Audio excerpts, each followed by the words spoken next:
नमस्कार सगळ्यांना. माझं नाव पूजा काळे. खरं तर विषय म्हटलं तर छोटा आहे, म्हटलं तर मोठा आहे, पण सरांनी ज्या पद्धतीनं मांडायला सांगितलं आणि म्हटले की आमचा सगळा परिवार आहे, तर म्हटलं चला एक छान आपली एक सोहळा होणार आहे. नुकताच मराठी दिन झालेला आहे आणि आता बरेचसे असे उत्साहपूर्ण दिवस येऊन घातलेले आहेत. 2 दिवसांनी आपलं इथं वुमन्स डे साजरा होणार आहे, तर त्याच्या धर्तीवर आज आपण इथं भेटलेलो आहोत. खूप उत्सुकता आहे, आनंद आहे. तुम्हाला भेटण्याचा तर आनंद आहेच, परंतु प्रत्यक्षात तुम्ही आम्हाला जो पहिला सहभाग इथे दिला की पूजा तू ये आणि तुझ्याबरोबर या 4-5 जणी असतील कर्तृत्ववान महिला, तर त्यांचं प्रथम मी स्वागत करते या कार्यक्रमात. आणि इथे असलेल्या महिला त्यांचंही मी स्वागत करते की असं म्हणतात की प्रत्येक पुरुषाच्या मागे बाई असते, तर इथेही आज आपल्या मागे हे आहेत ज्येष्ठ श्रेष्ठ सगळेजण आहेत. म्हणजे आपण एकट्या नाही आहोत आणि एकटं पुढे जायचं नसतं. खेळीमेळीने हातात हात घालून आपण जायचं असतं. मी तर असं म्हणेन की रंगुनी रंगात माझ्या रंग माझा वेगळा, या इथे हळूचा आवरू भावनांचा पाचोळा. भावनांचा पाचोळा अशा अर्थाने म्हणते आहे की प्रत्येकीचं वक्तृत्व कर्तृत्व वेगवेगळं आहे. आपण वेगवेगळ्या क्षेत्रातून इथं आलेलो आहोत आणि आज हा दिवस इथं साजरा करण्यामागून प्रहारचे जे हात आहेत आपल्या पाठीशी, तर त्याला मी सलाम करते. मुळात स्त्री ही कर्तृत्ववान आहे आणि एक वेगळंच तिला टच आहे. आपल्या क्षेत्रात पुढे जात असताना सगळ्यांना बरोबर नेणं हा तिचा बाणा आहे. आणि स्त्री ही कुठल्याही क्षेत्रातली असू दे, मुळात कर्तृत्व आणि तिच्यासोबत असलेले अंगचे गुण यांना ती बरोबर नेता नेता एक बाई जवळपास तिच्या कुटुंबाला आणि अख्ख्या समाजालाच जवळपास पुढे नेत असते. म्हणजे म्हटलं तर सावित्रीबाई फुले आहेत. त्यांनी केवळ एका स्त्रीला न शिकवता एका स्त्रीमागून असंख्य अशा पिढ्या घडत गेल्या आणि आज आपण इथं आलेलो आहोत, आपण शिकलेलो आहोत, आपण पुढे आपले पंख पसरवत आहोत, स्वप्नांचे हे पंख घेऊन आपण जात आहोत. तर स्त्रीमध्ये वेगवेगळ्या प्रकारच्या भावना असतात हे आपल्याला माहीतच आहे. दया, माया, ममता, करुणा या सगळ्यांचा एक संचय केला की छान बुके होतो आणि तो बुके म्हणजे जागतिक महिला दिन. आणि खरं तर तो आपण दर दिवशी साजरा करत असतो, फक्त त्याला आपण निमित्त आणि एक नाव देतो की त्यायोगे आपण स्त्रियांना त्यांना सलाम करू. या योगे तो सलाम असतो आणि तिच्या कर्तृत्वाचा मान ठेवण्याचा तो दिवस असतो. तर त्या योगाने आपण आज भेटत आहोत. सगळ्यांना पुन्हा एकदा स्वागत या कार्यक्रमाचं. मी तर सुरुवात केलेली आहे आपली बॅटिंग घेऊन. आता बघूया पुढचे पैलू काय म्हणतात ते. त्यांची यशोगाथा आपल्याला ऐकायची आहेत, प्रश्नोत्तर. त्या योगाने तुमच्या काही अडचणी किंवा आमचे काही प्रश्न असतील किंवा तुमची काही उत्तरं असतील त्याला आम्ही आज सामना करणार आहोत. तर सुरुवात करूया. मला वाटतं ह्या कार्यक्रमाची कदाचित सूत्रसंचालनच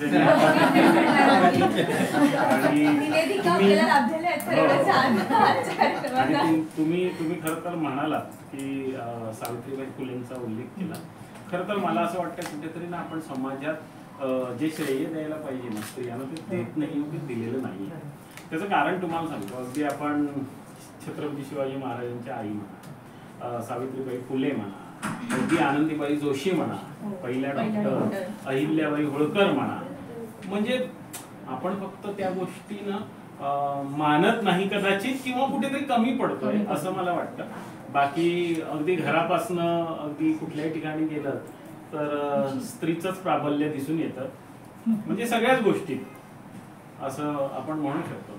मला वाटतं तुमच्यानंतर आता आपण असंच ओळीने सुरुवात करूया. तुम्ही तुमच्याबद्दल. नमस्कार, मी वैशाली दिनेश गायकवाड, व्यास क्रिएशन्स प्रस्तुत राज्य वुमन वेलफेअर असोसिएशनची कार्यकारी संचालिका.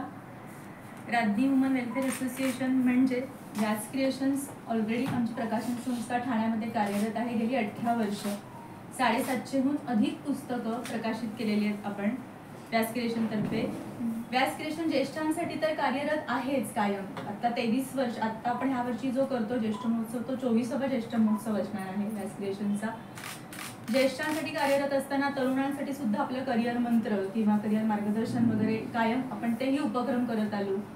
तर हे सगळं करताना आमच्या डोक्यात असं पण कल्पना होती की खरं तर पूर्ण समाजाचा महत्त्वाचा भाग असतो तो म्हणजे स्त्री, आणि त्यांच्यासाठी महिलांसाठी आपल्याला काय करता येईल का, तर त्यासाठी एक पाऊल उचलता येईल का. तर त्यासाठी आम्ही मुक्त व्यासपीठ राज्य वुमन वेलफेअर असोसिएशन या नावाने सुरू केलं.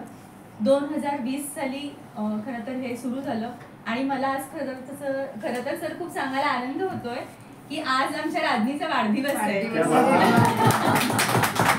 आज राज्ञीला 4 वर्ष पूर्ण होऊन आम्ही 5व्या वर्षात आज पदार्पण केलंय. त्यामुळे आजचा दिवस आमच्यासाठी खरंच तर खूप भाग्याचा आहे की आज या दिवशी प्रहारच्या ऑफिसमध्ये आम्ही येऊन बसून हा खरं तर वाढदिवस वेगळ्या संकल्पनेने साजरा करतोय. त्यामुळे तो आनंद एक वेगळा आहे. राज्ञी वुमन वेलफेअर असोसिएशनच्या 1,500हून अधिक सभासद ठाण्यामध्ये आहेत. ठाणे आणि ठाणे परिसरामध्ये आहेत. पूर्ण महाराष्ट्रात खरं तर राज्ञी ही संकल्पना आम्हाला घेऊन जायची आहे. राज्ञीतर्फे थोडक्यात फक्त सांगते, आम्ही उपक्रम, सोहळे, कार्यशाळा आणि मार्गदर्शन शिबिरं, व्याख्यानं असं वेगवेगळ्या पद्धतीने काम करतो. सोहळे म्हटल्यानंतर आमचे महत्त्वाचे 6 सोहळे असतात. त्याच्यामध्ये अक्षयवाण सोहळा असतो. अक्षयवाण सोहळा म्हणजे संक्रांतीचं हळदी कुंकू खरं तर, पण आमच्या सोहळ्याला आम्ही अक्षयवाण सोहळा का म्हणतो की त्याच्यातनं तुम्ही अक्षय राहणारा वाण खरं तर सोबत घेऊन जायचं आहे. आम्ही त्याच्यातनं असे विचार महिलांना देतो की फक्त हळदी कुंकू तुम्ही येऊन तिथे साजरं करणं अपेक्षित नाहीये, ते तर करायचंच आहे, पण त्यासोबत तुम्ही समाजातलं किंवा आपल्या आजूबाजूला घडणाऱ्या घटनांमधून सुद्धा आपण काय करू शकतो आणि कुठले विचार आपण अक्षय आपल्यासोबत ठेवू शकतो, तो ते विचार देण्याचा आम्ही प्रयत्न करतो. त्यासोबतच हळदी कुंकू ह्या कार्यक्रमाच्या सोबतच दुसरा आमचा महत्त्वाचा सोहळा असतो अक्षयवणानंतर महिला महोत्सव. 3 दिवसीय महिला महोत्सव असतो, जो आत्ता ह्या वर्षीचा आपला 29, 30, 31 मार्चला असणार आहे, ह्याच महिन्यात शेवटच्या तारखेंना. तसं आम्ही दरवर्षी 3 दिवसीय महिला महोत्सव करतो. त्याच्यानंतर आपला आदान प्रदान महोत्सव असतो. त्याच्यानंतर बोंडला सोहळा असतो, मंगळागौर असते, दीपोत्सव असतं. असं 6 सोहळे तर आपले असतात. त्यासोबतच आम्ही मार्गदर्शन सुद्धा देतो महिलांना. व्यावसायिक मार्गदर्शन असेल, त्यांच्या म्हणजे त्यांच्या इंटरनल प्रायमरी ओरिएंटेड सुद्धा काही बऱ्याच गोष्टी असतात, तर त्यांचं मानसिक आरोग्य देखील उत्तम राहावं यासाठी सुद्धा आम्ही कायम कार्यरत असतो. संभाषण कौशल्य कार्यशाळा आम्ही घेतो की जी आजची गरज आहे खरं तर. म्हणजे संभाषण कौशल्याचं असं फक्त की आपण स्टेजवर उभं राहून बोलतानाच गरजेचं नाहीये, तर दैनंदिन जीवनामध्ये सुद्धा आज आपण जेव्हा एकमेकांशी संवाद साधणं खरं तर ही पण दुर्मिळ होत चाललेली गोष्ट आहे. तर ते कसे साधले गेले पाहिजेत संवाद, आणि आपल्याला जे वाटतं किंवा व्यक्त व्हायचंय ते समोरच्यापर्यंत खरं तर पोहोचवण्याचं पण उत्तम माध्यम तुम्हाला कसं बनता येईल, तुम्हाला सांगता येईल, या सगळ्याचा प्रयत्न म्हणून आम्ही संभाषण कौशल्य कार्यशाळा सुद्धा घेतो. अशा विविध प्रकारच्या स्पर्धा ज्याच्यामध्ये स्त्रिया, ऍक्च्युली स्त्री म्हटले की ती बहुआयामी तर आहेच खरं तर त्या बहुआयामीपणाला तिच्या आम्ही कुठेतरी व्यासपीठ देण्याचं काम करत असतो. तर त्या ह्याच्यामध्ये आम्ही स्पर्धा सुद्धा घेतो. आम्ही आता गेल्या वर्षी 1 मेला मी राज्ञी स्वाभिमानी महाराष्ट्राची अशी स्पर्धा घेतली. त्याच्यामध्ये निबंध स्पर्धा असतात, चित्रकला स्पर्धा असतात, घोषवाक्य स्पर्धा असते, वेशभूषा स्पर्धा असतात, आणि आत्ता आम्ही महिला सबलीकरण ह्या नावाखाली पथनाट्य स्पर्धा सुद्धा घेतल्या होत्या राज्ञी वुमन वेलफेअर असोसिएशन कडून. आणि त्याच्यामध्ये एक खूप महत्त्वाची गोष्ट लक्षात आली की समाजातल्या प्रत्येक स्तरातनं महिला तिथे सहभागी झाल्या होत्या. म्हणजे शिक्षिका पण होत्या, तृतीयपंथी पण होते, डॉक्टर महिला पण होत्या, घरकामामध्ये मदत करणाऱ्याही महिला होत्या. म्हणजे समाजातल्या प्रत्येक स्तरामधून त्या महिला तिथे आल्या होत्या सहभाग दर्शवण्यासाठी. त्यामुळे त्यांना उत्तम प्लॅटफॉर्म खरं तर ते राज्ञी थ्रू मिळालं.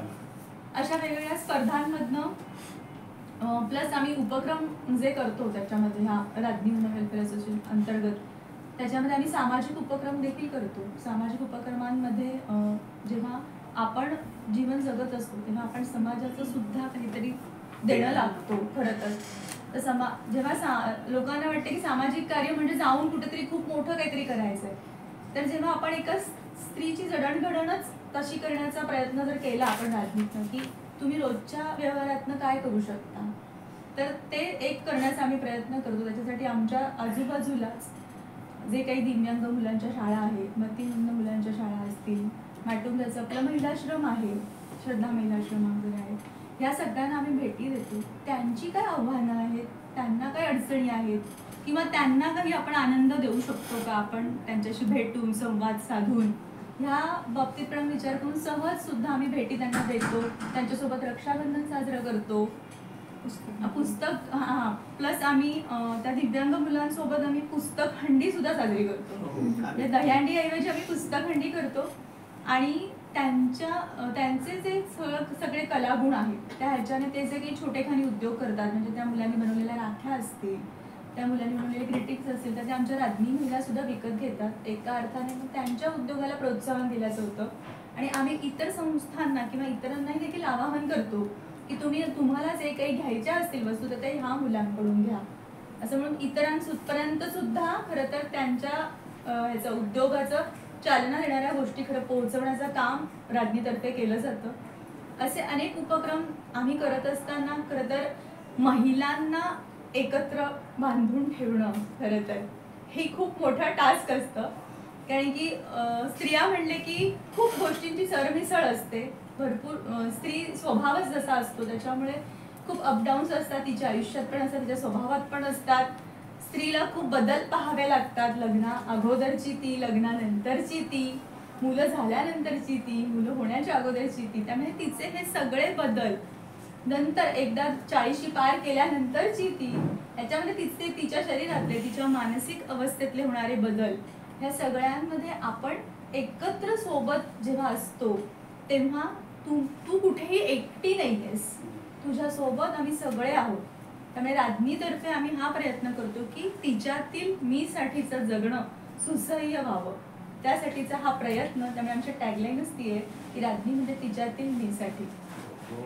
आणि आनंद उत्सव उत्कर्ष ही आमची त्रिसूत्री आहे. त्या त्रिसूत्रीवर आम्ही काम करतो. एकत्र आपण आलो, सोहळे साजरे केले तर त्या सोहळ्यातनं आनंद नक्कीच मिळतो. उत्सव तर आपण साजरे करतोच, पण अशा वेगवेगळ्या माध्यमांमधनं सुद्धा, म्हणजे तुम्ही आज तिथे एकत्र आलात तर आता जसं मॅडम निवेदन वगैरे पण खूप उत्तम करावं, असं बऱ्याच जणींचं ना रोजच्या जबाबदाऱ्या सांभाळताना खूप सुप्त इच्छा मनात राहून गेलेल्या असतात की मला जर कधीतरी संधी मिळाली असती तर मी कधीतरी निवेदन करून बघितलं असतं किंवा करू शकले असते. तर त्या अशा प्रकारच्या बऱ्याच सुप्त इच्छांना व्यासपीठ देण्याचं काम राज्ञी करते. आणि त्यामुळेच खूप कमी वेळेत आमच्या 1,500 सभासद खरं तर आम्ही तो टप्पा पार केलाय. कारण की इतका उत्तम प्रतिसाद महिलांचा आहे आणि महिलांना खरंच त्याचा तेवढा उपयोग किंवा त्याची तेवढी गरज आहे की राज्ञी म्हणजे त्यांच्यासाठी माहेरघर असतं. खरं तर त्या माहेर पण उपभोगण्यासाठी राज्ञीमध्ये येत असतात. राज्ञीबद्दल सांगण्यासारखं खरं तर खूप आहे. राज्ञीमध्ये अजून क्रिएटिव्ह उपक्रम बरेच असतात, स्पर्धा पण असतात. त्याबद्दल राज्ञीच्या समन्वय की ज्या 1,500 महिलांच्या कोऑर्डिनेशनमध्ये कायम असतात, त्यानंतर तुम्हाला गायत्री डोंगरे सांगतीलच. त्यामुळे एक फक्त राज्ञीबद्दलचं हे सांगते की महत्त्वाची एक अजून गोष्ट आम्ही करतो की पुस्तक भिशी योजना ही सुद्धा आम्ही राज्ञी महिलांसाठी चालू केली आहे. पुस्तक भिशी योजना सुद्धा. तर कायम आपण भिशी म्हणले की बचत किंवा आर्थिक आपल्याला लक्षात येतं, तर आम्ही ही पुस्तक भिशी योजना का, तर जेव्हा एक स्त्री वाचते तेव्हा अख्खं कुटुंब तिच्या भोवती वाचन संस्कृतीमध्ये रुजलं जातं. ते वाचन संस्कृतीचं बीज तिच्यापासून रुजावं ह्यासाठीचा हा प्रयत्न. समजा आता आपण आता भांडुपला, चितळसर मानपाड्याला, घंटाळीला आत्ता आणि आपली अणुशक्ती नगरला अशा आतापर्यंत 5 ठिकाणी आपल्या पुस्तक भिशी योजनेची केंद्र आपण उभारली आहेत. आता ही पुस्तक भिशी योजना सुद्धा आपल्याला पूर्ण महाराष्ट्रात घेऊन जायची. पुस्तक भिशी योजनेबद्दल थोडक्यात फक्त सांगते. पुस्तक भिशी योजना म्हणजे सोपं स्वरूप की आत्ता घंटाळीला समजा आमचं ऑफिस आहे, सेंटर पॉईंट घंटाळी आहे, तर तिथे आमच्या जवळच्या नौपाडा किंवा ठाण्या परिसरातल्या महिला येऊन ते पुस्तक घेऊन जाणं त्यांना सहज शक्य असतं. पण हेच जर घोडबंदरवरनं यायचं आहे तर त्यांना शक्य नसतं आणि तेवढ्यासाठी एवढे पैसे खर्च करत येणं हे पॉसिबल नसतं. तर त्यासाठी आम्ही 60 पुस्तकांचा एक संच करतो किंवा 60 पुस्तकं आम्ही निवडून देतो. ती चितळसर मानपाडा विभागामध्ये आम्ही तिथे ओपन करतो की तिथल्या महिलांसाठी तुम्ही तिथल्या तिथे येऊन अदलाबदल करा पुस्तकांची आणि वाचन तुमचं तुम्ही चालू ठेवा. असे सगळे 5 केंद्र आणि अशी सगळे ही केंद्र आहेत ती आम्हाला महाराष्ट्रात पूर्ण पुस्तक भिशी अंतर्गत चालू करायचे. आणि पुस्तक भिशी अंतर्गत आम्ही दर महिन्याच्या शेवटच्या शनिवारी एक वाचन कट्टा करतो. एकत्र येऊन सगळे सभासद एकत्र येऊन वाचन कट्ट्याला एखादा विषय देतो. जेव्हा आत्ता सावरकर विषय होतं जेव्हा जुलैमध्ये, तेव्हा आपण सावरकरांवरचं वाचन करून सावरकरांना आपण आदरांजली म्हणून त्यांचं वाचन, त्यांच्या कविता हे सगळं सादरीकरण झालं. आता मराठी भाषा दिन झाला तर 29 तारखेला आपण मराठी भाषेवर वाचन केलं. तर आज जेव्हा आम्ही 12-15 जणी एकत्र येतो तर तेव्हा वाचन कट्टा करण्यामागचं पण एक उद्दिष्ट आहे की जेव्हा मी पुस्तक वाचते तर मी त्या पुस्तकामध्ये काय वाचलंय, मला काय समजलंय आणि बाकीच्यांनी ते पुस्तक का वाचावं म्हणूनसाठी तो वाचनकट्टा. ते अगदी सारांश रूपात किंवा अगदी सोप्या स्वरूपात तुम्ही फक्त सांगायचं की ह्या पुस्तकातनं तुम्हाला काय आवडलं, तुम्ही का वाचलं आणि इतरांनी ते का वाचावं, यासाठी तो वाचनकट्टा असतो. आणि मग इतरांनी ते पुस्तक म्हणजे मग ती अदलाबदल करताना पण वाटतं की नाही मला पण हे पुस्तक मी हे पुस्तक वाचलं पाहिजे. जर वैशालीला एवढं सगळं ह्याच्यातनं कळलंय तर मला पण ह्याच्यातनं ते अजून गोष्टी कळतील, त्यासाठीचा हा सगळा उपक्रम. आणि राज्ञीमध्ये खरं तर जगत असताना मी स्वतःही खूप शिकली आहे राज्ञीतनं, कारण की एवढ्या महिलांचं आपल्याला नेहमी वाटतं स्त्री म्हणून असताना की अडचणी ह्या प्रत्येकाला खरं तर असतात, पण जेव्हा आपण एकट्या असतो किंवा एकटीचा विचार करतो तेव्हा असं वाटतं की आपल्याच आयुष्यात खूप प्रॉब्लेम्स आहेत, असं बऱ्याच जणींना वाटत असतं. पण जेव्हा आपण बाहेर जगात बघतो, एवढ्या सगळ्यांना भेटतो, तेव्हा कळतं की आपल्यापेक्षा सुद्धा अनेक अडचणींना सामोरं अनेक जणी खरं तर आपल्यापेक्षा खूप वेगळ्या पद्धतीने जात असतात. तर त्याचं सॉल्युशन म्हणून त्या काय बघतात किंवा त्या गोष्टीकडे त्यांचा बघण्याचा दृष्टिकोन हा आपल्याला कळतो आणि खरं तर आपल्याला नवीन ऊर्जा देऊन जातो. आणि ती राज्ञीतनं ऊर्जा आम्हाला कायम मिळत असते. म्हणून खरं तर आम्ही एवढे सगळे उपक्रम एका पाठोपाठ एक आनंदाने करत असतो. राज्ञीची उपक्रम पुस्तिका जर बघितली तर अनुक्रमणिकाच एवढी लांब आहे की ती समृद्धी महामार्गासारखी. म्हणजे तुमचं म्हणजे जी तुमची सोहळे म्हणा, कार्य म्हणा, योजना म्हणा किंवा आता पुस्तिकेचं जे तुम्ही म्हणताय हे ऐकूनच एवढं दमायला होतं. तुम्ही करत कसं असाल हा एक थोडक्यात महिलांनी महिलांसाठी केलेलं एक उपक्रम आहे. हो, अगदी फारच छान. आता राज्ञीची खरं तर सर्वच माहिती वैशाली मॅडमने दिलेली आहे.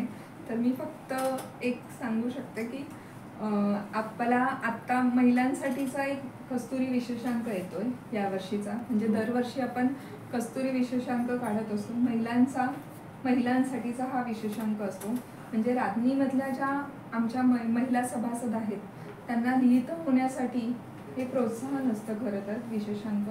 तर यावर्षी आपण त्या विशेषांकाचा विषय ठेवलाय पोशाख. म्हणजे भारतातील सर्व संस्कृती, आपल्या भारतातल्या सर्व प्रकारच्या ज्या पोशाखाच्या संस्कृती आहेत त्या सर्व त्यात येतील. प्लस आपल्या TV माध्यमं किंवा मग नाटकांमधून जे वेशभूषा करतात त्यांच्या पुढे काय आव्हानं असतात की जेव्हा एखादं नाटक ते करतात किंवा नाटक बसवताना त्यांना वेशभूषा करताना काय प्रश्नांना सामोरं जावं लागतं, काय विचार असतात त्यांच्यासमोर, असे वेगवेगळे विषय त्यात असतील. साडी हा एक त्यातला मोठा मुद्दा असेल की जो आपला भारतीय पोशाख आहे जो भारतात सगळीकडे असतोच. तर साडी ह्या विषयावर सुद्धा आपला एक मोठा भाग असणार आहे. त्याचबरोबर आपल्या राज्ञी महिलांसाठी आपण ह्या पोशाख विशेषांकासाठी एक स्पर्धा घेतली आहे. बहुआयामी मी ह्या स्पर्धेचं नाव आहे. त्यामध्ये 3 स्पर्धा आपण घेतोय. पहिल्या स्पर्धेचं नाव आहे शब्दालंकार. शब्दालंकार या स्पर्धेमध्ये आपण पोशाख या विषयावर आपण लेख मागवतोय. 250 शब्दांचा हा लेख असेल. त्यामध्ये विषय आहेत माझा आवडता पोशाक, मी शिवलेला पहिला पोशाख, पोशाखाचा फजिती प्रसंग आणि वसुंधरा संगे आपला पोशाख, असे 4 विषय आहेत. त्याचबरोबर दुसरी आपली स्पर्धा आहे चित्र पोशाख. म्हणजे प्रत्येक स्त्रीमध्ये एक फॅशन डिझायनर लपलेली असते. म्हणजे मी जेव्हा टेलरकडे जाते तेव्हा मला असं वाटतं की मी असा ड्रेस शिवला पाहिजे किंवा अशा ह्या ओढणीला अशी लेस असली पाहिजे. जे आपल्याला वाटतंय ते त्यांनी म्हणजे पेपरवर उतरवायचं. तुम्हाला कुठल्या प्रकारचा ड्रेस हवा आहे, त्याच्यावर कापड कसं असेल, विणकाम कुठलं असेल किंवा त्याची रंगसंगती कशी असेल, ते जे काय त्यांना करायची इच्छा आहे ते पेपरवर उतरवायचं आहे आणि ते आम्हाला आणून द्यायचं आहे. म्हणजे त्यांच्यातली जी दडलेली फॅशन डिझायनर आहे ती आपल्याला बाहेर काढता येईल. तिसरा आपला जो विषय आहे सुईदुरा. म्हणजे आपल्या घरातल्याच जुन्या साड्या, जुने कपडे यातून नवीन काहीतरी कलाकृती करायची आहे.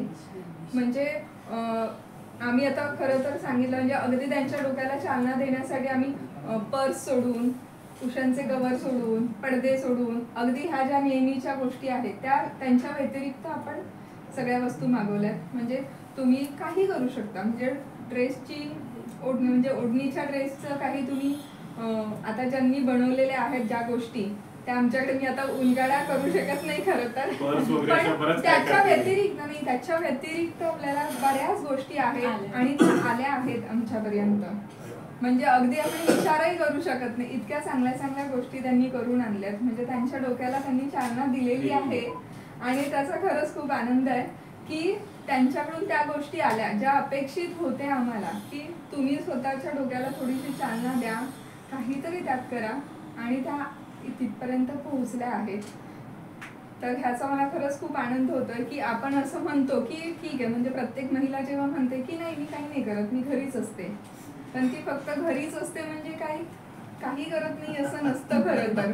उलट घरातली बाहेरची ऑफिसची कामं संध्याकाळी संपतात किंवा ती उद्यावर टाकून जाऊ शकतो आपण, पण घरातली कामं सकाळी जी सुरू होतात ती रात्रीपर्यंत चालू असतात आणि ते आजचं काम उद्यावर ढकलता येत नाही. त्यामुळे प्रत्येक स्त्रीला मला एकच संदेश द्यावासा वाटतो, ज्या नोकरी करतात त्यांच्यासाठी तर खरंच मोठी आव्हानं असतातच की घर सांभाळणं, मुलांना सांभाळणं आणि नोकरी सांभाळणं, नोकरीतल्या जबाबदाऱ्या सांभाळणं. पण तिच्याकडे एक असतं की हा मी नोकरी करते, पण जेव्हा महिला घरात असतात तेव्हा फक्त घरातली कामं करतात, पण त्यांनी पण तो कमीपणा वाटून घेऊ नये. यासाठी त्यांनी स्वतःचं स्टँड घेतलं पाहिजे की मी कमी नाही, मी सुद्धा जगासोबत चालते, आणि त्याच्यासाठी त्यांनी स्वतः प्रयत्न केला पाहिजे. एवढं बोलून मी आजचा विषय म्हणजे राज्ञीवरून महिलांपर्यंत आले. 20 ओव्हर जर मॅचेस 18 ओव्हर ह्या दोघींनीच खेळले. नमस्कार, माझं नाव आहे रुपाली साळुंखे. मी पोलीस उपनिरीक्षक म्हणून काम करते. सध्या खेरवाडी पोलीस स्टेशनमध्ये नेमणूक आहे. मला पोलीस डिपार्टमेंटमध्ये सध्या 4 वर्ष पूर्ण होत आहे. म्हणजे 4 वर्ष सर्व्हिस करते. वयाच्या 23व्या वर्षी सुरुवात केली नोकरीसाठी. समजा त्याच्या आधी आपला रेग्युलर शाळा, कॉलेज, त्यानंतर अभ्यास, त्यानंतर MPSCची तयारी. ज्या वेळेला सिलेक्शन झाल्यानंतर ट्रेनिंगला म्हणजे MPSCतून ज्या वेळेला पोलीस उपनिरीक्षक किंवा PSI पदावरती नियुक्ती होते किंवा सिलेक्शन होतं त्यावेळेला तुम्हाला नाशिकला ट्रेनिंगला पाठवलं होतं. ऑल ओव्हर महाराष्ट्र एक ट्रेनिंग सेंटर आहे आणि त्या ठिकाणी आम्हाला ऑप्शन दिले जातात की तुम्हाला म्हणजे लेडीजसाठी स्पेशल सेपरेट ट्रेनिंग घ्यायचं आहे की तुम्ही जेंट्ससोबत करू शकता, की म्हणजे तिथे कंबाईन पण केलं जातं. तर आमच्या वेळेला सुद्धा विचारलं होतं. आम्हाला एक RPI म्हणून होते, खंडारे सर म्हणून. तर मॅक्झिमम म्हणजे मुलांचं असं होतं का माहिती नाही, मुलांचं असं होतं की आम्हाला सेपरेट द्या, मुलींना सेपरेट द्या. तर त्यावेळेला जी सुरुवात झाली होती की कल्लोळ करायची. कल्लोळ मी यासाठी म्हणेन कारण ज्यावेळेला आपण एखादी स्त्री काहीतरी बोलते किंवा पुढे जाते तर ते मॅक्झिमम वेळेला पुरुषांना पटत नाही. एकतर हे असं असतं की त्यांचे विचार वेगळे असतात. मी पुरुषांना काही म्हणत नाही म्हणून गेल्या. ऍक्च्युली काय झालं ना, आमचे म्हणजे ज्या वेळेला आम्ही आता डील करतो लोकांसोबत किंवा काय, तर ते भाषा थोडीशी अशी रूढ झालेली आहे. त्यातल्या त्यात मी आहे प्रॉपर सातारा आणि आम्हाला असं सरळ बोलायची सवयच नाही आहे. तर मग म्हणजे आपल्याला जे बोलायचं आहे ते बोलून पण जा, समोरच्याला कळलं पण पाहिजे, लागलं पण नाही पाहिजे. तर मग त्यावेळेपासून जे आम्ही फाईट करतोय म्हणा किंवा काय, पोलीस स्टेशन आल्यानंतर आम्ही पुरुषांसोबत काम करतो. जिथे आता सध्या आमच्या पोलीस स्टेशनचा विचार केला तर जवळपास 150 ते 250 सर्व स्टाफ आहे, अधिकारी अंमलदार पकडून. त्यामध्ये एक 20-25 महिला आहेत. सध्या पोलीस स्टेशनला 2 महिला अधिकारी आहेत, मी आहे प्लस माझ्यासोबत एक मॅडम आहेत. तर म्हणजे काम करताना आमचं असं नसतं की तुम्ही लेडीज आहे तर मग तुम्हाला कोणत्या कामामध्ये एक्सक्यूज आहे. हा थोडा सॉफ्ट कॉर्नर असतो असं नाही, सगळे समजून घेतात व्यवस्थित, पण तुम्हाला एक्सक्यूज नाही मिळत. 9 to 5 जॉब जसं बाकीच्या क्षेत्रामध्ये चालतं तसं पोलीस डिपार्टमेंटमध्ये तुम्हाला बघायला नाही मिळणार. 9 to 5 ही कन्सेप्टच नाही ॲक्च्युली. जरी तुम्हाला रिलीफ टू रिलीफ ड्युटी असली तरी तुम्ही सकाळी 9 ते रात्री 9-8 असं हे एक पॅच असतो की तुम्ही सकाळी 9ला आले तर रात्री 8ला जाऊ शकता. त्याच्यामध्ये जर तुम्ही ऑफिसर आहात तर ते 9 ते 8 पण विसरून जा. ज्यावेळेला तुम्ही घरातून येत आहे ऑफिससाठी पोलीस स्टेशनला ड्युटीसाठी तर त्यावेळेला हे माइंडसेट करून जायचं की मी आज घरी जाईन की नाही माहीत नाही. ॲक्च्युली जोपर्यंत आपण ना हे सिंगल आहे किंवा एकटे राहतोय किंवा बॅचलर्समध्ये राहतोय किंवा आपल्या आई वडिलांकडे राहतोय ना, तोपर्यंत खूप सोपं आहे म्हणजे आमच्यासाठीचा जॉब. कारण ज्या वेळेला तुम्ही जर तुमचे सासरची मंडळी नवऱ्याकडची मंडळी समजून घेणारे आहेत वगैरे, तर त्या म्हणजे माझ्यासोबत काम करणारे अशा पण लेडीज आहेत ज्या तारेवरची कसरत करतात. कारण त्यांना सकाळी उठायचंय, घरचं काम करायचंय, मुलांना वगैरे सगळं करून येतात ज्या आहेत माझ्यासोबत. त्यानंतर पूर्ण इकडची ड्युटी, त्यानंतर परत संध्याकाळी 8-9ला तुम्ही इथून सुटणार, त्यानंतर तुम्ही राहताय कुठे ते खूप मॅटर करतं. आमच्या पोलीस स्टेशनला जवळपास कल्याण, पनवेल तिकडे राहणाऱ्या लेडीज आहेत आणि जर त्यांना सकाळी 9ला ड्युटीला यायचं आहे तर ते सकाळी 7ला घरातून निघतात. संध्याकाळी त्यांना घरी जायला 10-10:30 होतात. म्हणजे बेसिकली मी हे सांगायचं होतं मला की पोलीस डिपार्टमेंटशी संबंधित ज्या महिला ज्या पण काम करत आहेत त्या आपलं एक वेगळं अस्तित्व त्यांनी निर्माण केलेलं आहे, पण आपलं जे आधीचं अस्तित्व आहे ते त्यांनी पूर्ण असं बाजूला ठेवल्यासारखं झालेलं आहे. आणि ज्याच्यामध्ये त्यांची फॅमिली त्यांना खूप सपोर्ट करते. आणि जी धावपळ होते किंवा जे हे त्रास प्रवासामध्ये किंवा मग बाकीच्या गोष्टींमध्ये ते सगळं केल्यानंतर ज्या घरी जातात त्यावेळेला ज्यांची आई वडील वगैरे सोबत आहेत ते ठीक आहे, ज्यांचे सासू सासरे आहेत खूप म्हणजे सपोर्टिव्ह आहेत, पण कधी कधी जर कसं कधी घडलं एखाद्या सणाच्या वेळेला प्रोग्रामच्या वेळेला तर त्यावेळेला मग तो एक माइंडसेट घरचा आणि एक कामाचा दोन्ही ट्रेसला हँडल करायचं काम आमच्या डिपार्टमेंटच्या लेडीज करतात. आणि मला म्हणजे खूप असा आनंद होतो की मी त्या डिपार्टमेंटमध्ये आहे आणि ते सगळं मी सुद्धा फेस करते किंवा मग त्याची एक आतापासून सवय लावून घेते म्हटलं तरी चालू शकतं. कारण मला अजून त्या फेजमध्ये जायचं आहे. तर जोपर्यंत मी या लेडीजला बघते मला मॅक्झिमम असं सांगतात की मॅडम तुम्ही लग्न नका करू.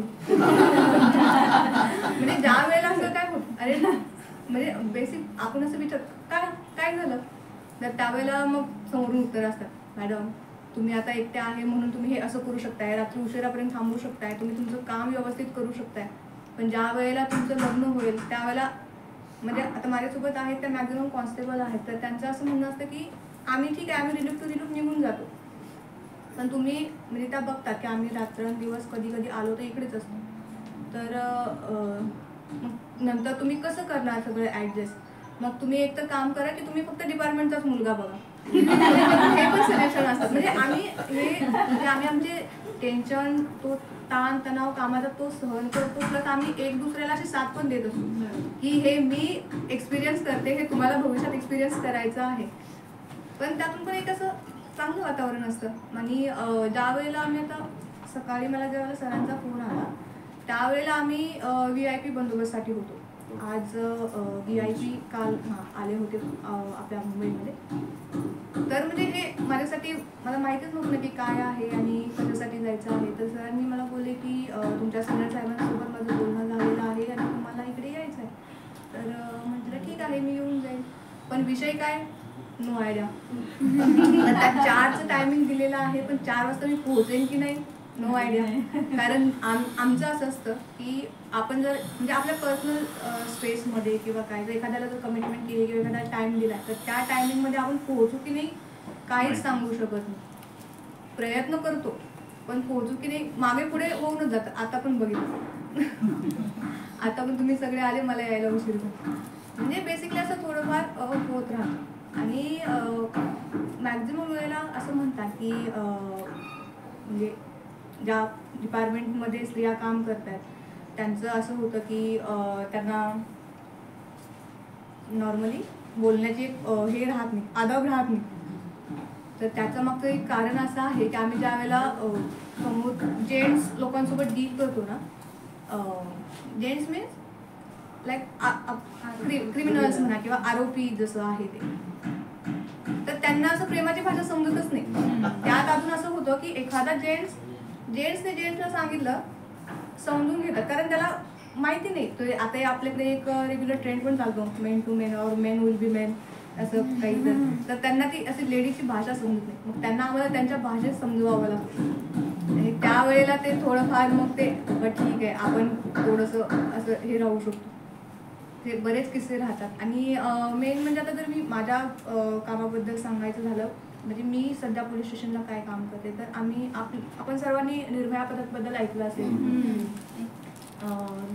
2012ला दिल्लीमध्ये निर्भयाची जी घटना झाली होती, तर त्याच्यानंतर मग परत एक साकीनाक्याला घटना घडली. त्यानंतर मग निर्भया पथक आपलं स्थापन झालं आणि गेले आता 2-3 वर्षापासून बरंच काम चालू आहे त्याचं. प्रत्येक पोलीस स्टेशनला एक वेगळा स्क्वॉड स्थापन केलेला आहे, ज्याच्यामध्ये एक लेडी ऑफिसर आहे, 2 लेडी कॉन्स्टेबल असतात किंवा मग आणि एक जेंट्स असतात. प्लस त्यांना स्पेशल एक गाडी आहे निर्भया स्क्वॉड म्हणून.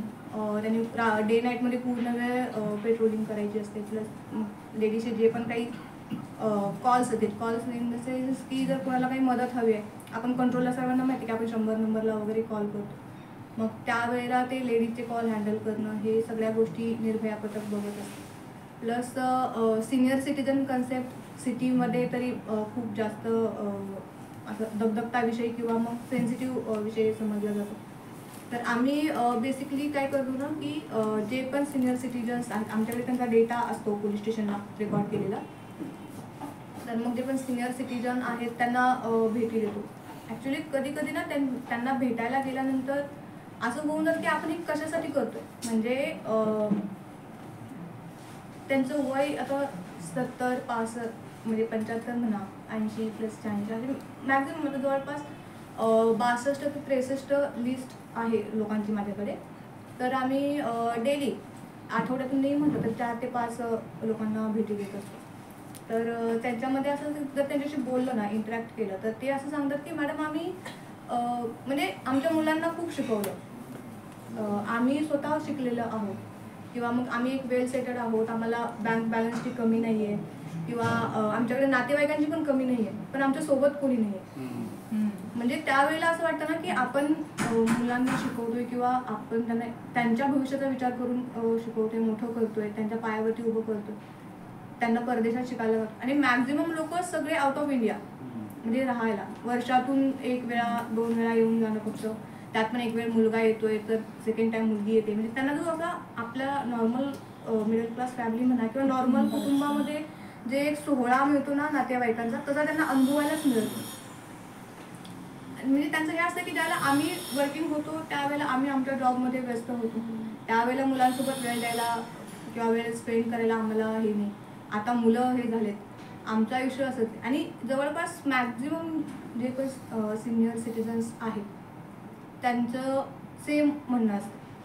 तर मग ज्या पण वेळेला आता आमचं एवढं होऊन जातं ना की एक तर आम्ही म्हणजे लेडीज या इमोशनली खूप एक म्हणजे स्ट्रॉंग पण म्हणू शकतो, एक वेळ वीक पण म्हणू शकतो. ज्यावेळेला आम्ही म्हणजे डिपेंड करतं की कोणाशी बोलतोय. अक्षरशः आम्ही रडतो, म्हणजे हे असं सांगून हे होत नाही, पण नॉर्मली होऊन जातं, मॅक्झिमम टाईम होऊन जातं की कारण ते लोक ज्यावेळेला सांगतात ना समोरून खूप वेळा एक आताचीच लास्ट मंथमध्ये आम्ही एक आहेत सायंटिस्ट आहेत आपल्या इथेच राहतात, जे मातोश्रीच्या बॅकसाईडला जे सोसायटीज आहेत त्या साईड. हां म्हणजे भरपूर सोसायटी आहे, पण तिकडची एका सोसायटीमध्ये राहतात. तर मग त्यांचं असं होतं की आम्ही जर सकाळी व्हिजिटसाठी गेलो तर त्यांना विचारलं की कसं चालू आहे काय वगैरे, तर ते बोलले की बऱ्याच गोष्टी त्यांच्या मुलांबद्दल वगैरे सांगितलं, ते बाहेर राहतात. त्यानंतर त्यांना मी जस्ट असं निघता विचारलं की तुमची बर्थ डेट काय आहे बाबा, तर ते बोलले की माझा कालच वाढदिवस झाला म्हणून. म्हटलं ठीक आहे, विश वगैरे केलं, आम्ही निघून आलो. परत संध्याकाळी आम्ही त्यांच्या घरी गेलो विथ द केक.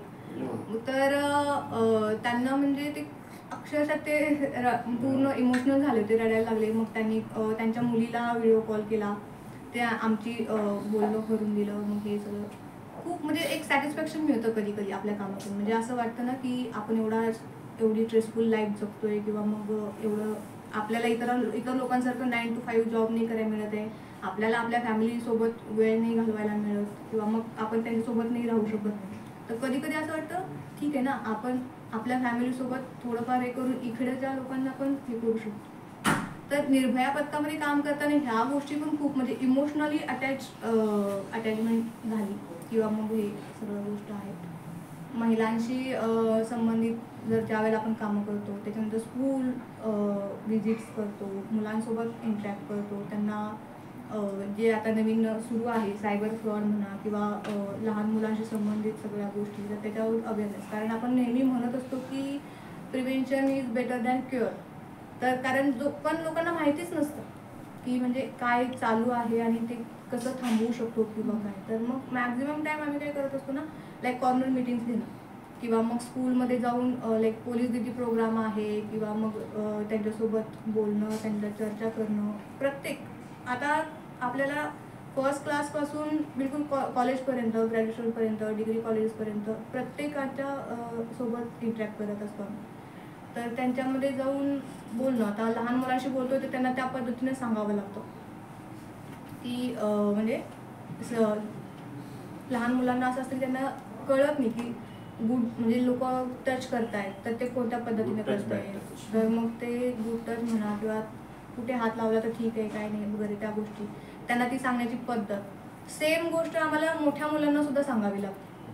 म्हणजे कसं होतं ना, तर आपण लहान मुलांना सांगतोय की बाबा तुला इकडे हात लावायला तर ते ठीक नाही आहे, ते तू नाही म्हणायला पाहिजे. तर तीच गोष्ट मोठ्या मुलांना म्हणजे जी कॉलेजमध्ये आहेत त्यांना समजत नाही. म्हणजे ते सगळे आता सोशल मीडियामुळे थोडेफार हे झाले, पण सोशल मीडिया म्हणजे वाहवत चालले ॲक्च्युली. कारण आता सपोज जर उदाहरण घ्यायचं म्हटलं तर आता हे इथे एखादं कॉलेजचं किंवा एखादं फ्रेंड सर्कल बसवलं, आपल्याला इथे कुकीज ठेवलेले आहेत, ते पहिले काय करणार, ते कुकी खाणार की फोटो काढणार.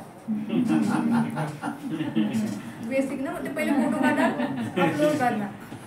हे जे फेड आलेलं आहे ना सोशल मीडियाचं, त्याच्यामुळे हे सेल्फी काढली, कुठे फिरायला गेले, आई वडिलांसोबत गेले, मित्रमैत्रिणींसोबत गेले, कुठेही गेले, बस फोटो काढले, क्लिक केले, अपलोड केले इंस्टाला. सोशल रब्बी असेल, इन्स्टा आहे, ते स्नॅपचॅट नवीन आहे आणि अजून बरंच काय काय आहे जे मे बी आपल्याला माहिती नाही पण त्या मुलांना माहिती. तर मग ते त्यांचं चालू असतं. आणि हॅकर्सचा असा विषय आहे ना की ते त्यांना काही कळलं नाही आहे की तुम्ही म्हणजे कोण आहात, की म्हणजे रिच फॅमिलीचे आहात की बिलकुल असे नॉर्मल घरातून आहात की बघा. त्यांना फक्त तुमचे फोटो आणि त्यांना थोडेफार पैसे मिळाले तरी होऊन जातं. पण त्याच्यामुळे एका कोणाची तरी पूर्ण बदनामी होते, हे ते त्यांना म्हणजे एवढा काही विषय नसतो. नॉर्मल गोष्टी आता हे तर सगळ्यांना माहितीच असेल. आता म्हणजे मी एवढ्यासाठी सांगते की मे बी ही गोष्ट अजून लोकांपर्यंत पोहोचू शकते. मी तुम्हाला सांगते की जसं मॅडम बोलल्या की त्यांच्याकडे जवळपास 1500 लोकांचा समूह आहे एक. तर आता जी गोष्ट मी इथे बोलते त्या मॅडम त्यांच्यामध्ये पण सांगू शकतात, तर त्या एवढ्या लोकांपर्यंत पोहोचू शकते. म्हणून फक्त थोडंसं तर म्हणजे जसं की सोशल मीडिया यूज करताना आपण फोटोज अपलोड करणं, अननोन लिंक्स ओपन करणं, OTP शेअर करणं, ह्या गोष्टी नाही करायला पाहिजे. पण आपण करतो, म्हणजे आपण ते मुद्दाम नाही करत, होऊन जातं. कारण त्यावेळेला ना कधी कधी असं होते की मला काही कळालंच नाही की नक्की कसं झालं ते. म्हणजे आमच्या इथे असं म्हणू शकतो की मला एक फोन आला, समोरच्याने सांगितलं की तुमचं बँक अकाउंट आता आम्ही बंद करणार आहोत आणि तुमच्याच बँक अकाउंटमधून आता सपोज एखाद्याने लोन घेतलेलं आहे आणि आपण म्हणतो की तुझे हप्ते वगैरे बंद होतील किंवा इन्स्टॉलमेंट जाणं बंद होईल. मग आपण बी म्हणजे थोडंसं हे होऊन जातो ना, घाबरतो की हे कसं बाबा, आता जर अकाउंट बंद झालं तर काय करणार. मग तू पटकन लिंक ओपन करणार, OTP देणार, सगळे फोटोज डॉक्युमेंट्स शेअर करणार आणि त्याच्यातून मग तुमचं एक तर अकाउंट तुमचं ऑलरेडी सेफ असतं, पण तुम्ही हे सगळ्या डिटेल्स दिल्यामुळं ते अनसेफ होतं आणि त्याच्यात तुमचा डेटा चोरला जातो किंवा मग ते जे पण पैसे आहे, बँक बॅलन्स आहे तो खाली होतो. आणि हे फक्त सामान्य लोकांसोबत होतं असं नाही, तर मी असं म्हणेन की हे बँकर लोकांसोबत सुद्धा होतं. जे सगळे वेल एज्युकेटेड आहेत त्यांच्यासोबत होतं मॅक्झिमम. कारण जो नॉर्मल माणूस आहे, जो फक्त साधा फोन यूज करतोय, नेट बँकिंग जास्त यूज करत नाहीये, त्याच्यासोबत कधीच होत नाही. कारण त्याला काही माहीतच नाही आहे कसं करायचं आहे, कसं त्याच्यासोबत हँडल करायचं आहे. किंवा तो काय करेल, मी जातो बँकेमध्ये जातो, पासबुक देतो, एंट्री करून आणतो, तिथे जाऊन स्लिप भरतो, पेमेंट घेतो किंवा पैसे भरतो बँकेमध्ये जे असेल ते. आपलं कसं असतं ना, मला जायचं नाही आहे बँकेत, मला वेळ नाही आहे, मी आता इथं बसल्या बसल्या ट्रान्झॅक्शन करते आणि मी दुसरं काम करते. आपण बिझी असतो. आपण म्हणजे जेवढे पण वेल एज्युकेटेड, वेल सेटल्ड लोक आहोत असे सगळे, कारण आता मला पण जरी कोणाला पैसे पाठवायचे असेल तर मी बँकेत जाणार नाही, मी ऑनलाईन ट्रान्सफर करेन आणि होऊन जाईल. पण ते आपण जोपर्यंत चांगल्या म्हणजे व्यवस्थित करतो तोपर्यंत ठीक आहे, पण कधी कधी चुका होतात, एखादा नंबर मागे पुढे होऊन जातो, त्याला लाखो पैसे जातात आणि आपल्याला कळत सुद्धा नाही, ते पैसे परत मिळत सुद्धा नाही. त्यातल्या त्यात पण असं आहे की आता एक हे सगळं सायबर फ्रॉड खूप जास्त वाढल्यापासून 1930 म्हणून एक नवीन नंबर, हेल्पलाईन नंबर आलेला आहे, म्हणजे सर्वांसाठी. जर तुम्ही पहिल्या गोल्डन आवरमध्ये जर त्यावर कॉल केला, त्यातलीच तुमचं ट्रान्झॅक्शन होल्ड केलं जातं. गोल्डन आवर म्हणजे काय? गोल्डन आवर्स म्हणजे असं आहे की सपोज जर आता तुमचे पैसे ते ट्रान्झॅक्शन झालं, सपोज आता पैसे डेबिट झाले, तर त्याच्यानंतर तुम्ही एक अर्धा तास ते 1 तास, जवळपास 1 तासाच्या पिरियडमध्ये जर तुम्ही त्या नंबरवर कॉल केला तर सायबर टीम ऑलरेडी त्याच्यावर कामाला लागते. ज्यावेळेला तुम्ही कॉल करता, डिटेल्स देता त्यांना की माझं हे ट्रान्झॅक्शन झालं, एवढ्या वेळ वाजता झालेलं आहे, किंवा मग ट्रान्झॅक्शन ID असेल किंवा जे आपण ते समोरून विचारतील त्या डिटेल्स दिल्या तर ते ऑलरेडी एक टेबल आहे, पूर्ण असा टेबल म्हणजे एक चेन आहे, त्याच्यावरती त्यांचं काम चालू राहतं. मग ॲटलीस्ट तुमचं ते संबंधित बँकेला पत्रव्यवहार करणं, मग तुमचं ट्रान्झॅक्शन होल्ड करणं, जे पण काय आहे ते चालू करतात. त्याच्यानंतर मग तुम्ही पोलीस स्टेशनला येता. पण कधी आता ज्या वेळेला ही हेल्पलाईन नव्हती तर त्यावेळेला कसं व्हायचं, तुम्ही पोलीस स्टेशनमध्ये येईपर्यंत ऑलरेडी उशीर झालेला असेल, पैसे परत मिळण्याचा चान्स नाहीच. त्याच्यामुळे हे एक आहे की नवीन म्हणजे 1930 वरती कॉल करायला हे तुम्ही प्लीज सांगाल, कारण खूप जास्त बाकी काही नाही सांगितलं तरी हे सांगा, कारण आता का असं झालेलं आहे की सायबर फ्रॉड तुम्ही काही विचारा, कोणालाही विचारा, बाकी ते काही बोलणारच नाही, त्याला फक्त सायबर फ्रॉड, सोशल मीडियासोबत होणारे फ्रॉड्स किंवा जे पण क्राईम आहे त्याच्यामध्ये खूप जास्त भर पडलेली आहे. कारण आता ज्यावेळेला आम्ही काही पोलीस स्टेशनला रजिस्टर करतो, जो पण क्राईम असेल तर त्याच्यामध्ये 60-40 असं केलं तरी चालेल, म्हणजे 60% सगळं सायबरशी रिलेटेड आहे. मग ते सोशल मीडिया असेल किंवा लेडीज जे पण असेल किंवा फायनान्शियली असेल, आणि बाकीचा 40% मग ते इतर की चोरी केली बाबा, म्हणजे जे रिअल टाईम होतो आपण, किंवा मारामारीचे असतील किंवा इतर गोष्टी असे क्राईम असतील.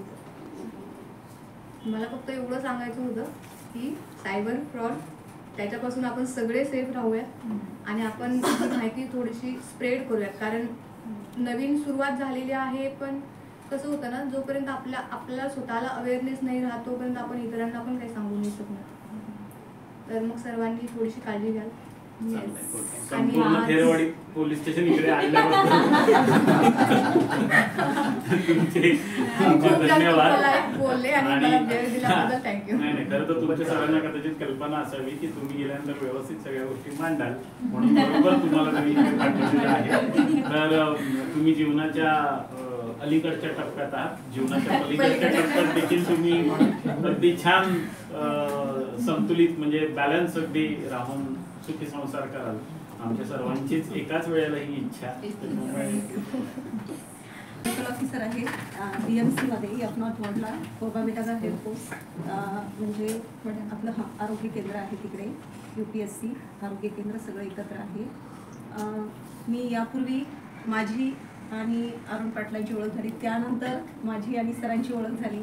तर सरांनी सांगितलं की आपल्याकडे प्रोग्राम आहे, तर मी म्हटलं मला विशेष तर काही जमणार नाही, मी फक्त माझ्या म्हणजे माझा जो सब्जेक्ट आहे किंवा हेल्थ प्रोफेशन आहे त्याबद्दल बोलू शकतो. म्हणजे आपल्याला विशेष काही नाही, गप्पा मारायच्यात आणि तुम्ही तुमच्या प्रोफेशनबद्दल थोडंफार काही सांगा. आणि महिलांसाठी तर मुळात तर मी ग्रामीण भागातली आहे. आपल्याला तसं काहीतरी स्वप्न असतात आयुष्यात, स्त्रियांना पण, नाही असं नाही की आपण जसं किरण बेदीला पाहिलं, मी यांना पाहिल्यानंतर मला त्या आठवल्या. आपल्याला पण लहानपणी खूप सुप्त इच्छा असते पोलीस व्हायची, खूप प्रत्येकाला मोस्टली तर.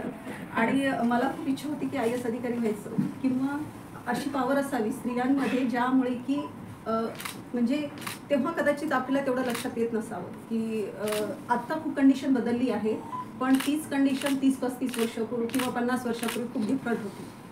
आपण आता स्वतंत्र भारतात राहतो म्हणून स्त्रिया खूप हे आहेत, आणि स्त्रियांसाठी पुरुषांनी तेवढंच चांगलं कार्य केले म्हणून आज स्त्री मुक्तपणे संचार करू शकते आणि तिला पाहिजे ते करिअर निवडून म्हणजे सगळ्या गोष्टींमध्ये सगळ्या गोष्टींमध्ये करिअर केलेले स्त्रियांनी. कुठलाही मला नाही वाटत कुठलं डिपार्टमेंट बाकी जिथे स्त्रिया नाही आहेत, त्यामुळे स्त्री आता मागे राहिलेली नाही आहे.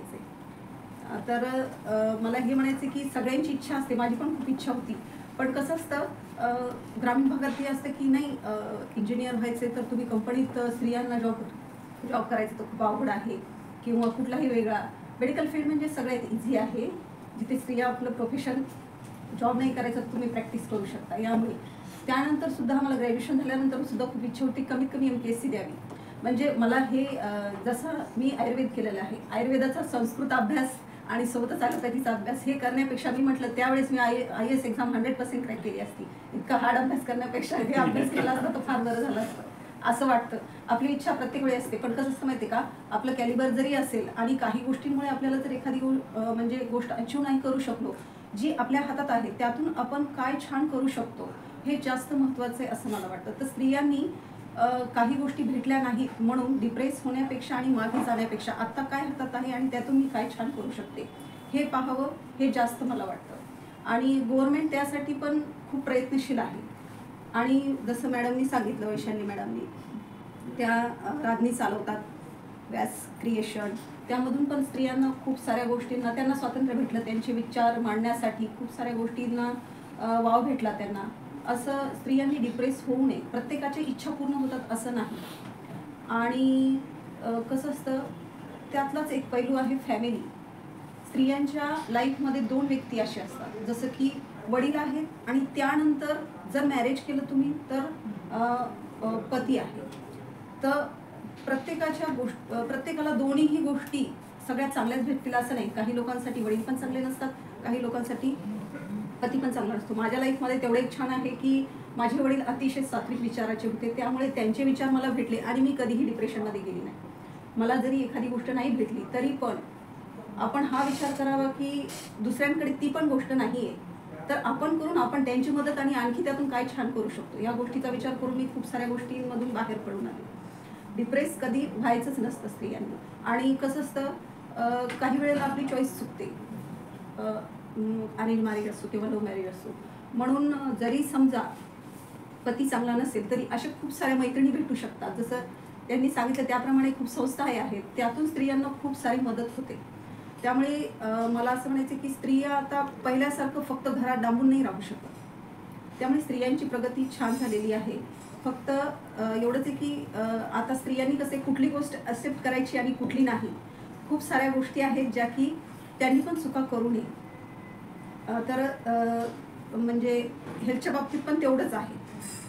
हेल्थमध्ये पण जसं मॅडम बोलले की आता कुकीज पाहिली कुकीज खाणार, स्त्रियांनी म्हणजे ती माता पण आहे, पत्नी पण आहे, मुलगी पण आहे. तर तिनं स्वतः अशा गोष्टी ॲक्सेप्ट कराव्या की ती प्रत्येक स्टेजमधून जाईल, त्यावेळेला तिनं ते संस्कार करायला हवेत. तिला तसेच संस्कार, जसे मी सांगते की माझ्या वडिलांकडून आईकडून मला खूप छान संस्कार झाले, तसंच स्त्रीनं तसंच आपल्या मुलाला संस्कार द्यावेत की ही गोष्ट योग्य आहे नाही, हे खावं की नाही, हे स्वास्थ्यासाठी कितपत योग्य आहे, डिजिटलायझेशन कितपत यूज करावं आणि कितपत नाही.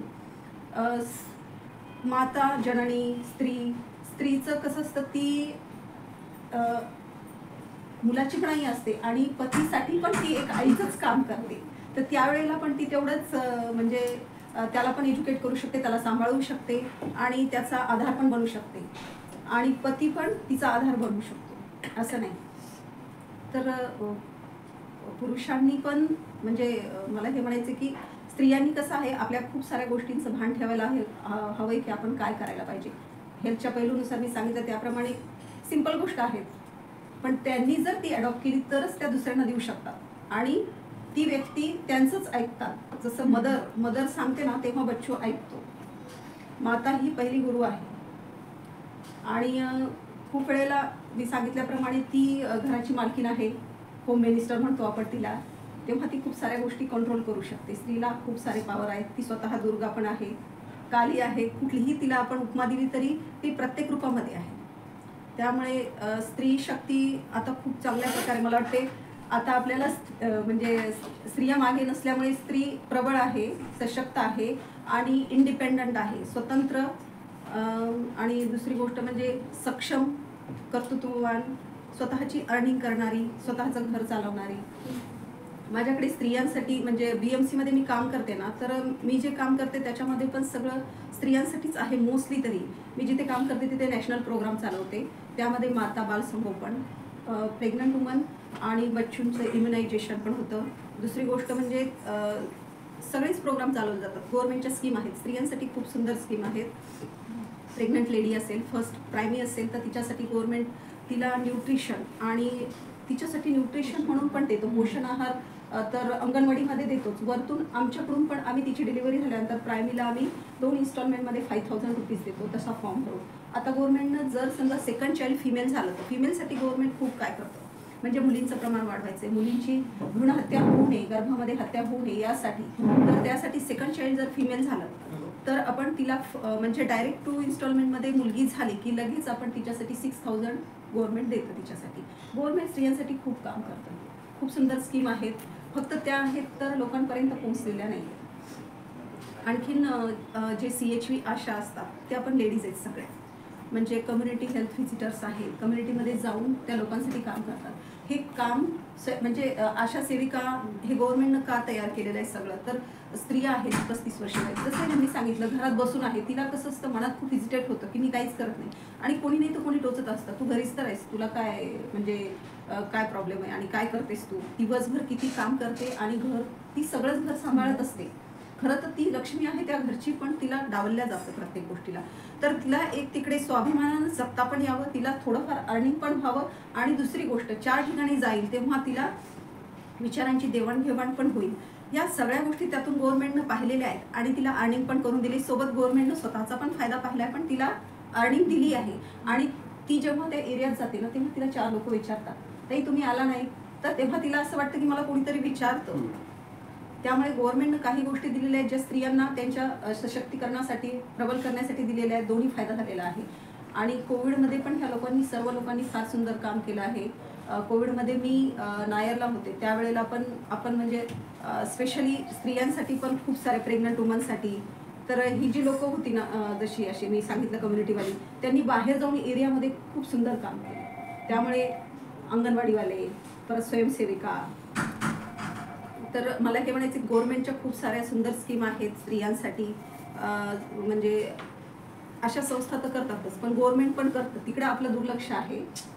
आपण कसं होतं माहिती आहे का की आपल्याला काय वाटतं आपल्याला त्या फॅसिलिटीची गरज नाही आहे असं होतं, पण ती फॅसिलिटी सुंदर आहे, आपल्या घराच्या बाजूलाच आहे, फार दूर जायची गरज नाही. प्रत्येक ठिकाणी प्रत्येक गोष्ट अवेलेबल आहे, फक्त आपण थोडी इन्क्वायरी करत नाही आणि कदाचित त्याची तेवढी पब्लिसिटी झालेली नाही.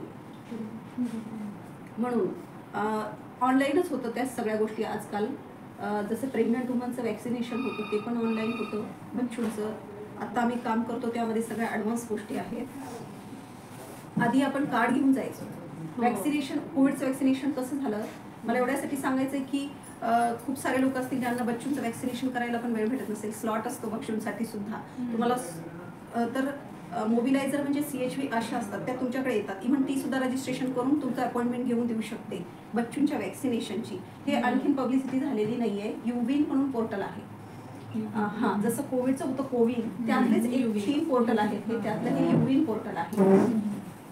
तर यामध्ये कसं असतं आपण रजिस्ट्रेशन केलं ना की तुमचा पेपर विसरलाय मग इंडियामध्ये कुठेही दिसेल तुम्हाला ते. आणि जेव्हा तुम्हाला आता मी महाराष्ट्राची आहे, कोणी गुजरातचं आहे, कोणी कर्नाटकाचं आहे, तर जे कार्ड असतं ना स्टेट छापतं तर त्यामध्ये लँग्वेज कुठली असणार तिथलीच असणार प्रॉपर. पण मग ते तुम्हाला जेव्हा एअरपोर्टला जातात तेव्हा ते लोक बोलतात हे आम्हाला समजत नाही किंवा इंडियाच्या बाहेर जातात मग ते इंग्लिशमध्ये हवं आहे. हा प्रॉब्लेम खूप मोठा प्रॉब्लेम चाललेला आहे. आणि वॅक्सिनेशन असल्याशिवाय इंडियाच्या बाहेर तुम्हाला घेत नाही, मग बच्चू असो किंवा मग एल्डर असो कोणीही. तर आता ती सिस्टीम खूप सुंदर केली आहे गव्हर्नमेंटनं की कार्ड डिजिटल बनतं, सगळं इंग्लिशमध्ये आहे. तुम्ही कुठेही गेलात तुम्ही तो नंबर टाकला OTP आला तुम्ही स्वतः कार्ड शो करू शकता, तुम्हाला कोणी अडवणार नाही. ती सिस्टीम आली आहे. आणखी लोकांना माहिती नाही आहे. हे आपल्या आशा CHV इतक्या आम्ही ट्रेन केलेलं आहे की त्या रजिस्ट्रेशन करू शकतात. काही लोकांना जमत नाही, ज्या जुने लोक आहेत त्यांना थोडंसं डिजिटल जमत नाही, पण जे नवीन लोक आहेत आत्ता जॉईन झालेली त्यांना जमतं. आम्ही सगळ्यांना शिकवले, त्या सशक्त आहेत, त्या सगळं काम करतात. म्हणजे मला खूप नवल वाटतं. मला कंटाळा येतो काही काही वेळेला की इतके सारे स्कीम चालवायच्या खूप अवघड जातं, पण ती लोक करतात ना. मग मला वाटतं की त्यांचे पैसे आता ती जेव्हा एक लेडीचा फॉर्म भरते ना तेव्हा तिला 200 रुपये भेटतात, 250 रुपये भेटतात. तर मग खूप वेळेला अशा आहेत, काही विधवा लेडी आहेत ज्यांच्याकडे त्या एकटीच कमवणारी आहे. तर मग आपल्याला वाटतं की म्हणजे कसं आहे, आपण कंटाळा करून चालणार नाही, तिचं घर त्याच्यावर चालतं, त्यामुळे मग आपल्याला ती कामं करून द्यावी लागतात आणि त्या करतात, कारण त्यांना पण गरज आहे. त्यामुळे दोघींचा फायदा होतो, सरकारचं काम होतं, तिची गरज भागते आणि एक घरी जी प्रेग्नंट वुमन आहे तिला थोडेफार पैसे भेटतात की तिचं न्यूट्रिशन होतं त्यातून, हे पण करतात. आणि बच्चूंचं चाइल्ड इम्युनायझेशन आहे ना, ते ऑनलाईन होत असल्यामुळे खूप इझी आहे. तुम्ही लोक सुद्धा स्वतः जसं की म्हणजे कुणी प्रेग्नंट असेल तर ती स्वतः अपॉइंटमेंट घेऊ शकते. ही पण सिस्टीम खूप सुंदर आलेली आहे. हे आतापर्यंत बाहेर आलं नाहीये कारण लोकांना अपॉइंटमेंट घेता येत नाही. हां, पण आता डिजिटली झालंय. कोविडचं होतं तसंच प्रेग्नंट वुमन आणि बच्चूंसाठी. ही पण एक खूप सुंदर स्कीम आहे गव्हर्नमेंटची.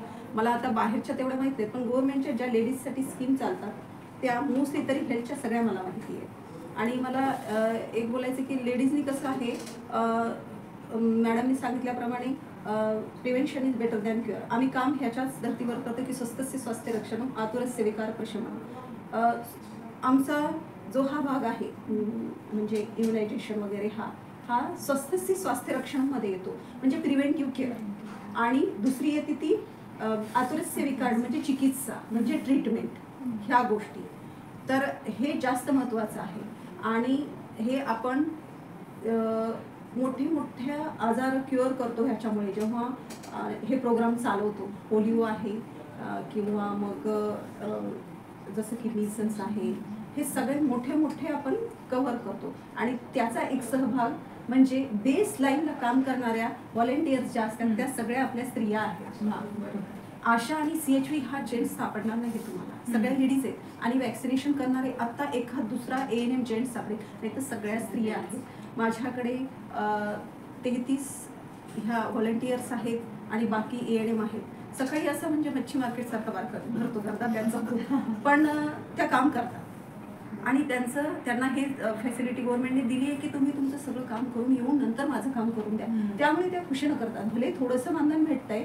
त्या ज्या आधीच्या सिनियर आहेत त्यांनी फक्त 500 रुपयापासून स्टार्ट केलेलं काम आहे 1990-92 पासून. तर त्या आतापर्यंत काम करतात. आता फक्त त्यांना 12,000 दिल्या जाते, पेन्शन पण नाही, तरी सुद्धा त्या करतात. म्हणजे सरकार सगळीकडून स्त्रियांची मदत करतं आणि त्या मोठ्या प्रोग्राममध्ये अगदी छोटासा वाटा पण खूप महत्त्वाचं काम करतात, हे मी पाहिलं. त्यामुळे स्त्रिया खूप सशक्त आहेत आणि हेल्थ डिपार्टमेंटमध्ये खूप साऱ्या स्त्रिया आहेत. आत्ता आपल्याकडे EHO दक्षा शाह म्हणून आहेत, त्या पण लेडीज आहेत. आत्ताच्या सगळ्या BNC मध्ये ज्या सगळ्या आहेत त्या सगळ्या लेडी आहेत. ते मी एवढं म्हणेन की लेडीज खूप सशक्त आहेत. आता लेडीज मागे राहिलेल्या नाही आहेत. फक्त त्यांनी एक करायचं आहे की हेल्थच्या बाबतीत हेल्थ इज वेल्थ आहे, हेल्थ सांभाळावी. ज्वलंत आत्ताचे जे प्रॉब्लेम आहेत स्त्रियांचे त्यामध्ये स्थौल्य म्हणजे वेट गेन, डिजिटलायझेशनमुळे डिजिटली आपली नीड आहे पण त्याचे खूप परिणाम दूरगामी आहेत आणि ते आपल्या आता लक्षात येत नाही. आता नंतर असं पण डोळे सुकतात आपले जेव्हा कॉम्प्युटर कंटिन्यू पाहतो. तुम्हाला ड्रॉप टाकावा लागतो थोड्या वेळाला, हे खूप त्रास होतो पण आपण काम सोडू शकत नाही, खूप जास्त त्रास. दुसरी गोष्ट सायकोलॉजिकली पण आपण खूप हे होतो, म्हणजे एकदम थकून जातो आणि डिस्टर्ब होतो खूप वेळ. आणि जी आई असते ना घरातली किंवा कोणीही असो स्त्री घरातली, जेव्हा कंटिन्यू मोबाईल पाहते ना तेव्हा मूल कसं नंतर त्याच्या लक्षात येते की माझ्याकडे दुर्लक्ष आहे प्रत्येक गोष्टीमध्ये. तर स्त्रीनी फक्त तिथं थोडंसं स्वतःहून म्हणजे मला वाटते की हे खूप गरज आहे, हे स्वास्थ्याचा एक भाग आहे असं मला वाटतंय. तिची सायकोलॉजिकली ती त्याच्यात इन्व्हॉल्व होते, मग तिचं कम्युनिकेशन कमी होतं घरातलं. त्यामुळे सगळे कसे एकलकोंडे राहतात. आणि मुलांमध्ये कम्युनिकेशन जसं मॅडम बोलले ना, कम्युनिकेशन सुधारवायला पाहिजे. तिथं हा एक खूप मोठा बॅकलॉग, म्हणजे हे भरून निघालं तर बऱ्यापैकी सुधारणा होईल. आईचं आणि मुलाचं कन्व्हर्सेशन नाही, घरामध्ये एकमेकांचं बोलणं नाही, प्रत्येकाच्या हातामध्ये डिजिटली मोबाईल आहे आणि तो त्यातच गुंतलेला आहे. तर हे स्वास्थ्यासाठी खूप हानिकारक आहे. तर ते ना ती स्त्री आहे ना, जर समजा तिनं सगळे मोबाईल एका ठिकाणी ठेवले आणि दिवसातले 2 तास जर बाजूला काढले ना तर ती घरातलं स्वास्थ्य खूप सुंदर सुधारू शकते. मला एवढं सांगायचं. आणि त्यासाठी तिनं म्हणजे थोडी धडपड करावी. हे प्रत्येक जण करू शकता. आणि मी इथे बसणाऱ्या फक्त स्त्रियांसाठी नाही, सगळ्यांसाठी एक सल्ला देईन की तुम्ही स्वतःसाठी पाहिजे तर 1-2 तास स्विच ऑफ करून मोबाईल, माइंड फ्री आणि फ्रेश राहावं सगळ्यांनी. ही काळाची गरज आहे, स्त्रियांना तर गरज आहे, कारण स्त्री ही गुरु आहे सगळ्या गोष्टींमध्ये, मदर पण आहे, पत्नी आहे, सगळ्याच गोष्टींमध्ये. बाकी तर मी विशेष काही बोलू शकत नाही, फक्त हेल्थबद्दल नाही, बोलू तुम्ही भरपूर बोललात. शकते. पण तरी पण तुम्हाला सांगतो की स्त्रीचं महत्व हे अनन्यसाधारणच आहे. आणि